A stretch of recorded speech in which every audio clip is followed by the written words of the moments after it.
Matius pasal 20.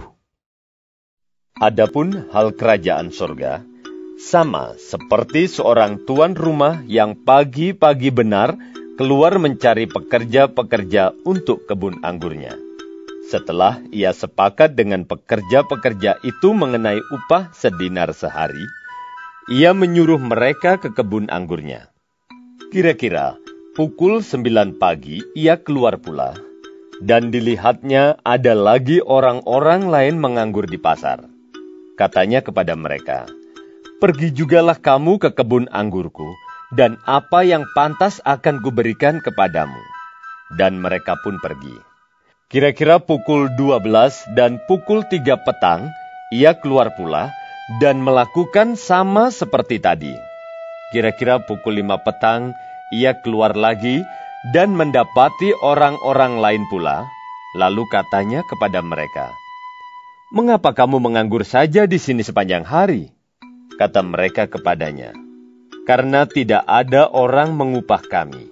Katanya kepada mereka, "Pergi jugalah kamu ke kebun anggurku." Ketika hari malam, tuan itu berkata kepada mandurnya, "Panggillah pekerja-pekerja itu dan bayarkan upah mereka, mulai dengan mereka yang masuk terakhir hingga mereka yang masuk terdahulu."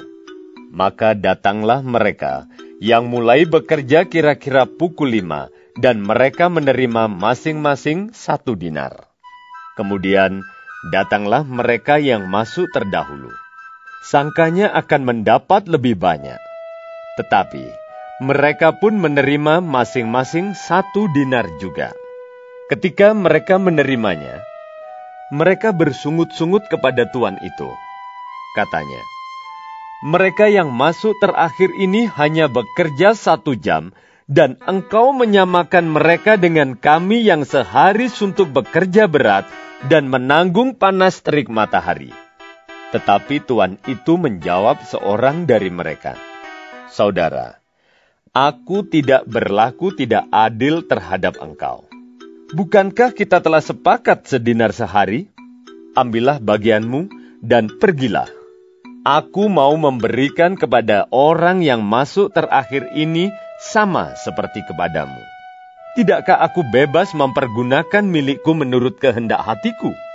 Atau iri hatikah engkau karena aku murah hati?" Demikianlah orang yang terakhir akan menjadi yang terdahulu, dan yang terdahulu akan menjadi yang terakhir. Ketika Yesus akan pergi ke Yerusalem, ia memanggil ke-12 muridnya tersendiri dan berkata kepada mereka di tengah jalan, "Sekarang kita pergi ke Yerusalem, dan Anak Manusia akan diserahkan kepada imam-imam kepala dan ahli-ahli Taurat, dan mereka akan menjatuhi dia hukuman mati. Dan mereka akan menyerahkan dia kepada bangsa-bangsa yang tidak mengenal Allah, supaya ia diolok-olokkan, disesah, dan disalibkan, dan pada hari ketiga ia akan dibangkitkan."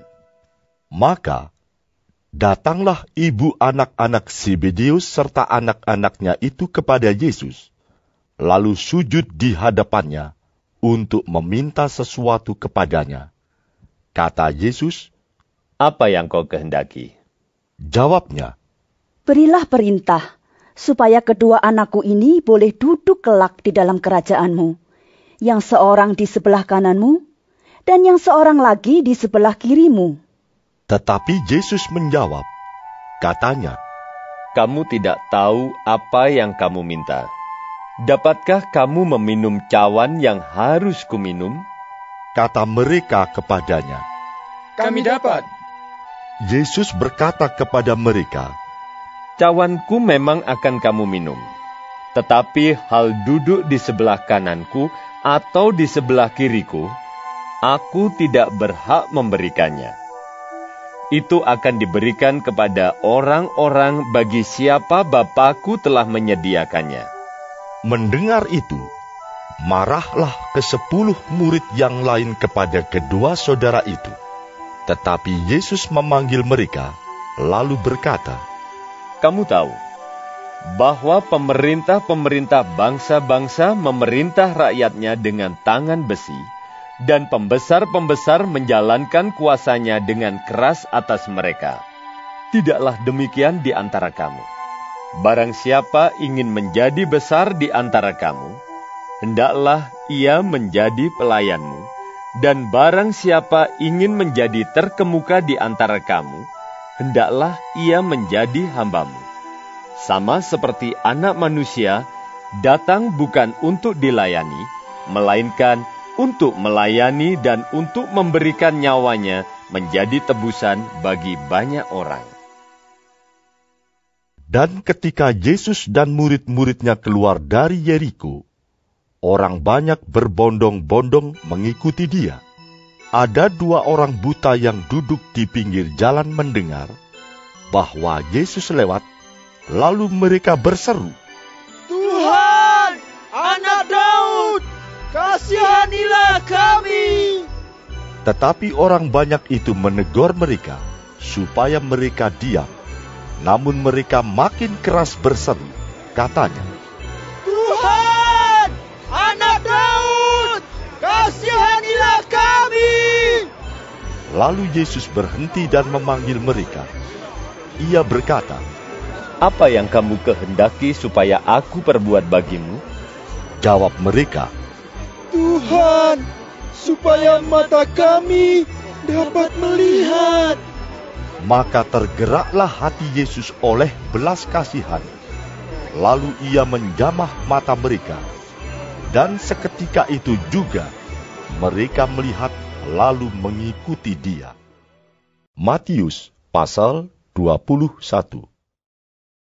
Ketika Yesus dan murid-muridnya telah dekat Yerusalem dan tiba di Betfage yang terletak di Bukit Zaitun, Yesus menyuruh 2 orang muridnya dengan pesan, "Pergilah ke kampung yang di depanmu itu, dan di situ kamu akan segera menemukan seekor keledai betina tertambat dan anaknya ada dekatnya. Lepaskanlah keledai itu, dan bawalah keduanya kepadaku. Dan jikalau ada orang menegur kamu, katakanlah, Tuhan memerlukannya. Ia akan segera mengembalikannya."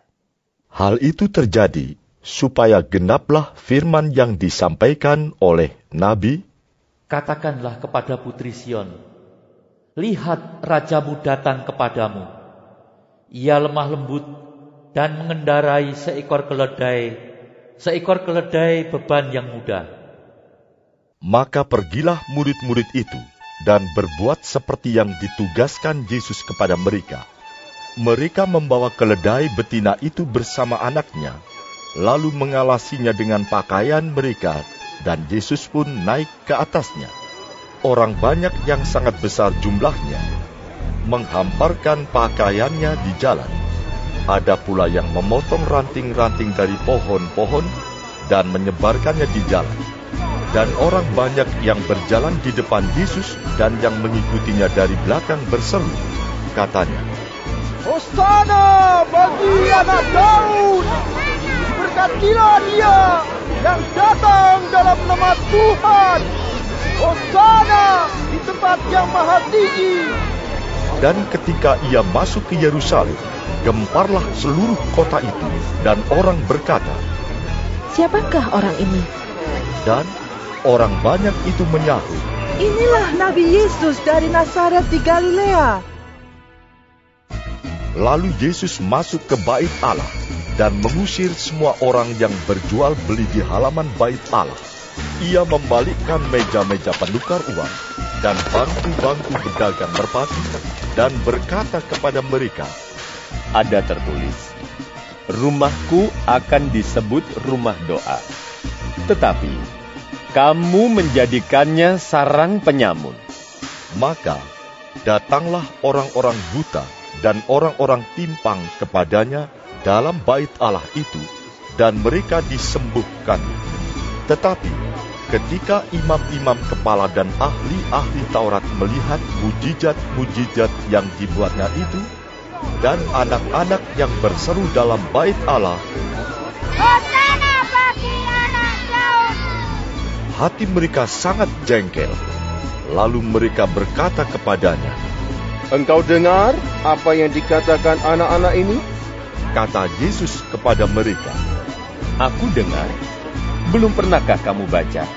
Dari mulut bayi-bayi dan anak-anak yang menyusu, engkau telah menyediakan puji-pujian. Lalu ia meninggalkan mereka dan pergi keluar kota ke Betania dan bermalam di situ. Pada pagi-pagi hari, dalam perjalanannya kembali ke kota, Yesus merasa lapar. Dekat jalan, ia melihat pohon ara, lalu pergi ke situ, tetapi ia tidak mendapat apa-apa pada pohon itu selain daun-daun saja. Katanya kepada pohon itu, Engkau tidak akan berbuah lagi selama-lamanya. Dan seketika itu juga keringlah pohon ara itu. Melihat kejadian itu, tercenganglah murid-muridnya, lalu berkata, "Bagaimana mungkin pohon ara itu sekonyong-konyong menjadi kering?"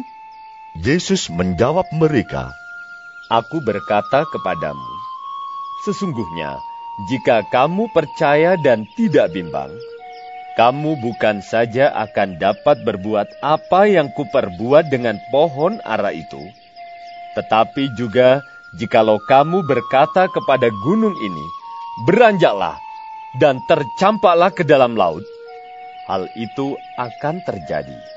Dan apa saja yang kamu minta dalam doa dengan penuh kepercayaan, kamu akan menerimanya. Lalu Yesus masuk ke bait Allah, dan ketika ia mengajar di situ, datanglah imam-imam kepala serta tua-tua bangsa Yahudi kepadanya, dan bertanya, Dengan kuasa manakah engkau melakukan hal-hal itu? Dan siapakah yang memberikan kuasa itu kepadamu? Jawab Yesus kepada mereka, Aku juga akan mengajukan satu pertanyaan kepadamu, dan jikalau kamu memberi jawabnya kepadaku, aku akan mengatakan juga kepadamu dengan kuasa manakah aku melakukan hal-hal itu. Dari manakah baptisan Yohanes? Dari sorga atau dari manusia? Mereka memperbincangkannya di antara mereka, dan berkata, Jikalau kita katakan dari sorga, ia akan berkata kepada kita, Kalau begitu, mengapakah kamu tidak percaya kepadanya? Tetapi, jikalau kita katakan dari manusia, kita takut kepada orang banyak. Sebab semua orang menganggap Yohanes ini nabi. Lalu mereka menjawab Yesus, Kami tidak tahu. dan Yesus pun berkata kepada mereka, Jika demikian, aku juga tidak mengatakan kepadamu dengan kuasa manakah aku melakukan hal-hal itu. Tetapi apakah pendapatmu tentang ini? Seorang mempunyai 2 anak laki-laki. Ia pergi kepada anak yang sulung dan berkata, Anakku, pergi dan bekerjalah hari ini dalam kebun anggur. Jawab anak itu, Baik, Bapa. Tetapi ia tidak pergi. Lalu orang itu pergi kepada anak yang kedua dan berkata demikian juga.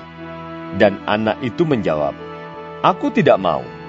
Tetapi kemudian ia menyesal lalu pergi juga. Siapakah di antara kedua orang itu yang melakukan kehendak ayahnya? Jawab mereka, Yang terakhir. kata Yesus kepada mereka, Aku berkata kepadamu, sesungguhnya pemungut-pemungut cukai dan perempuan-perempuan sundal akan mendahului kamu masuk ke dalam kerajaan Allah. Sebab Yohanes datang untuk menunjukkan jalan kebenaran kepadamu, dan kamu tidak percaya kepadanya. Tetapi pemungut-pemungut cukai dan perempuan-perempuan sundal percaya kepadanya. Dan meskipun kamu melihatnya, tetapi kemudian kamu tidak menyesal, dan kamu tidak juga percaya kepadanya. dengarkanlah suatu perumpamaan yang lain. Adalah seorang tuan tanah membuka kebun anggur dan menanam pagar sekelilingnya. Ia menggali lubang tempat memeras anggur dan mendirikan menara jaga di dalam kebun itu. Kemudian ia menyewakan kebun itu kepada penggarap-penggarap, lalu berangkat ke negeri lain. Ketika hampir tiba musim petik, ia menyuruh hamba-hambanya kepada penggarap-penggarap itu untuk menerima hasil yang menjadi bagiannya. Tetapi penggarap-penggarap itu menangkap hamba-hambanya itu. Mereka memukul yang seorang, membunuh yang lain, dan melempari yang lain pula dengan batu. Kemudian tuan itu menyuruh pula hamba-hamba yang lain, lebih banyak daripada yang semula. Tetapi mereka pun diperlakukan sama seperti kawan-kawan mereka. Akhirnya ia menyuruh anaknya kepada mereka. Katanya, "Anakku akan mereka segani." Tetapi ketika penggarap-penggarap itu melihat anaknya itu, mereka berkata seorang kepada yang lain, "Ia adalah ahli waris. Mari kita bunuh dia, supaya warisannya menjadi milik kita." Mereka menangkapnya dan melemparkannya keluar kebun anggur itu, lalu membunuhnya. Maka apabila tuan kebun anggur itu datang, apakah yang akan dilakukannya dengan penggarap-penggarap itu? Kata mereka kepadanya, "Ia akan membinasakan orang-orang jahat itu, dan kebun anggurnya akan disewakannya kepada penggarap-penggarap lain, yang akan menyerahkan hasilnya kepadanya pada waktunya." Kata Yesus kepada mereka, "Belum pernahkah kamu baca dalam kitab suci? Batu yang dibuang oleh tukang-tukang bangunan telah menjadi batu penjuru. Hal itu terjadi dari pihak Tuhan, suatu perbuatan ajaib di mata kita. Sebab itu, aku berkata kepadamu, bahwa kerajaan Allah akan diambil daripadamu, dan akan diberikan kepada suatu bangsa yang akan menghasilkan buah kerajaan itu. Dan barang siapa jatuh ke atas batu itu, ia akan hancur, dan barang siapa ditimpa batu itu, ia akan remuk." Ketika imam-imam kepala dan orang-orang Farisi mendengar perumpamaan-perumpamaan Yesus, mereka mengerti bahwa merekalah yang dimaksudkannya, dan mereka berusaha untuk menangkap dia. Tetapi mereka takut kepada orang banyak, karena orang banyak itu menganggap dia nabi. Matius pasal 22. Lalu Yesus berbicara pula dalam perumpamaan kepada mereka. Hal kerajaan sorga seumpama seorang raja yang mengadakan perjamuan kawin untuk anaknya. Ia menyuruh hamba-hambanya memanggil orang-orang yang telah diundang ke perjamuan kawin itu. Tetapi orang-orang itu tidak mau datang. Ia menyuruh pula hamba-hamba lain, pesannya, "Katakanlah kepada orang-orang yang diundang itu, sesungguhnya hidangan telah kusediakan, lembu-lembu jantan dan ternak piaraanku telah disembelih, semuanya telah tersedia. Datanglah ke perjamuan kawin ini." Tetapi orang-orang yang diundang itu tidak mengindahkannya. Ada yang pergi ke ladangnya, ada yang pergi mengurus usahanya, dan yang lain menangkap hamba-hambanya itu, menyiksanya dan membunuhnya. Maka murkalah raja itu, lalu menyuruh pasukannya ke sana untuk membinasakan pembunuh-pembunuh itu dan membakar kota mereka.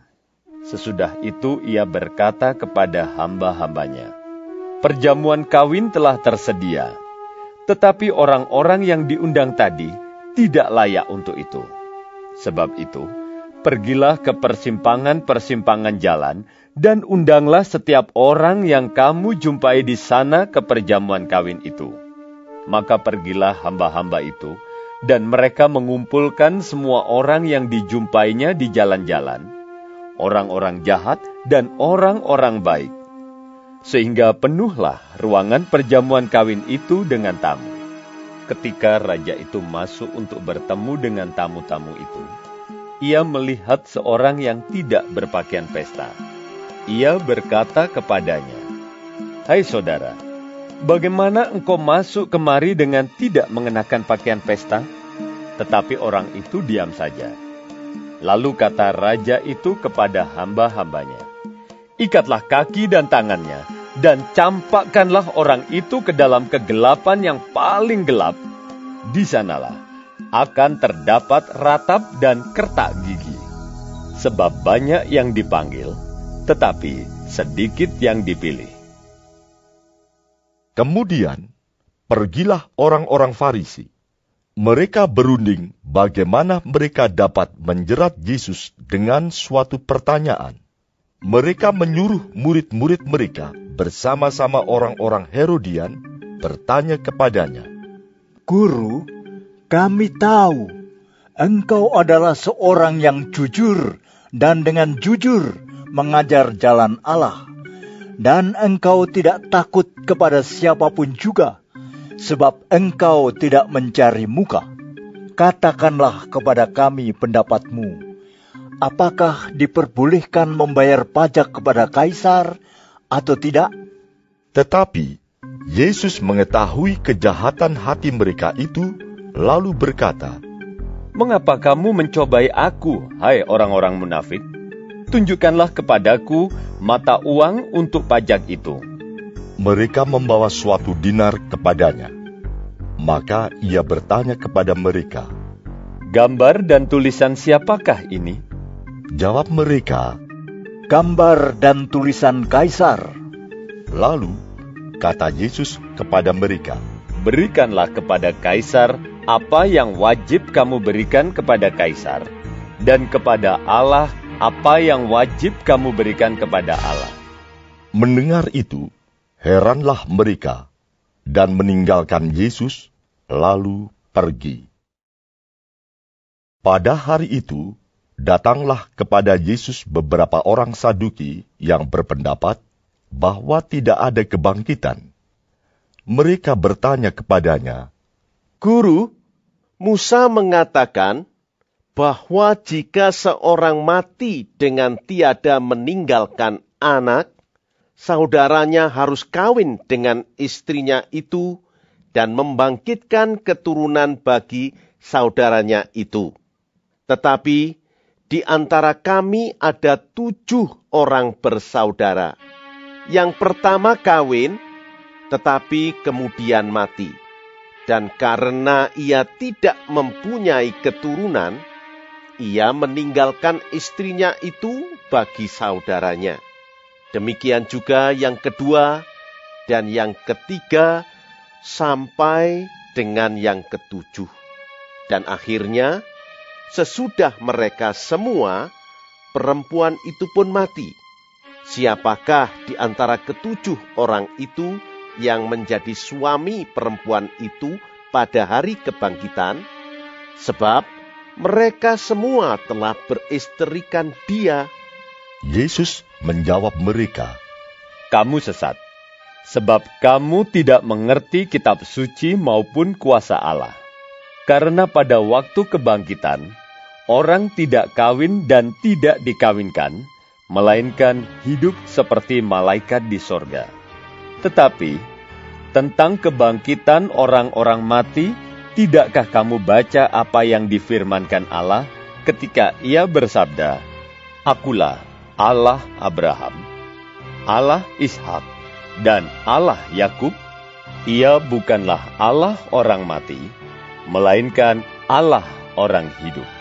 Orang banyak yang mendengar itu takjub akan pengajarannya.